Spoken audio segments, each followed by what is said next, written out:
bagaimana proses rekrutmennya, lalu kriteria kompetensi dan keahliannya seperti apa, pengecekan dan verifikasi background seperti apa. Lalu selama bekerja untuk penugasannya, kontrak kerja dan NDA-nya, peran dan tanggung jawab terhadap keamanan informasi, pelatihan dan sosialisasi, sanksi bagi pelanggaran, pengawasan kepatuhan terhadap kebijakan dan prosedur.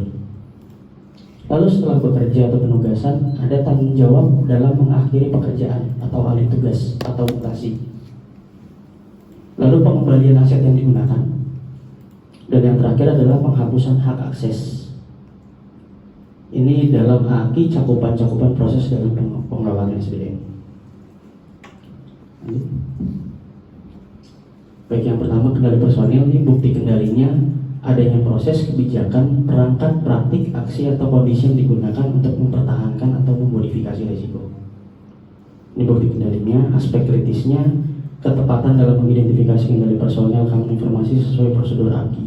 Ini dalam SKKNI AAKI.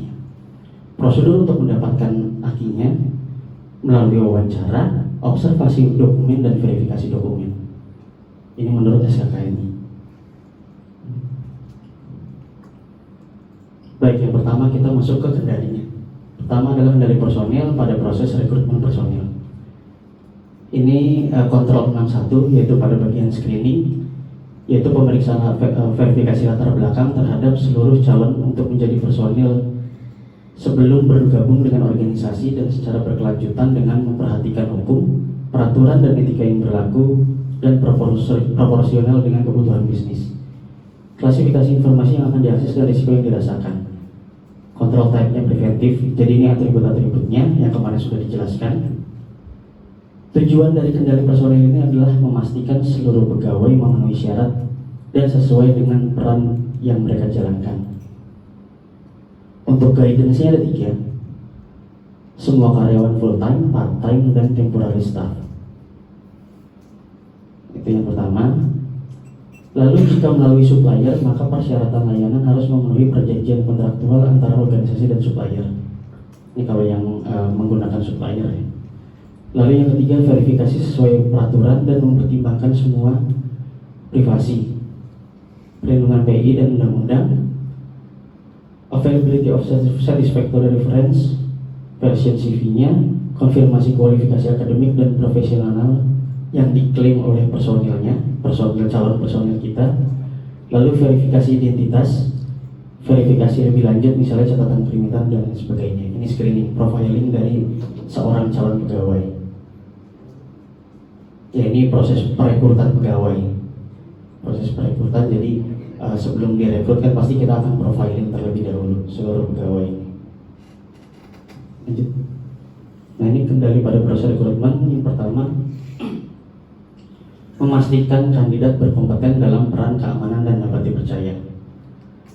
Menentukan kriteria dan batasan ulasan verifikasi. Menetapkan langkah notifikasi jika verifikasi tidak selesai tepat waktu.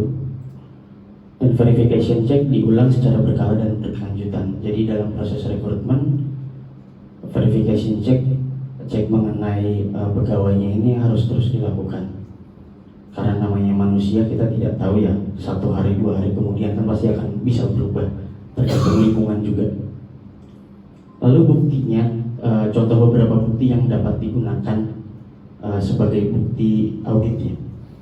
Yang pertama, prosedur rekrutmen pegawai. Lalu dokumen persyaratan keahlian dan kompetensi calon pegawai.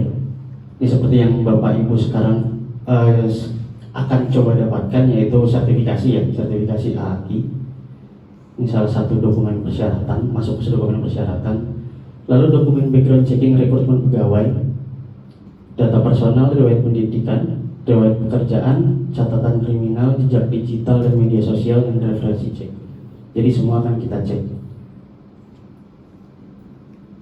Lalu dokumen kriteria verifikator background checking pada proses rekrutmen serta laporan rekrutmen pegawai.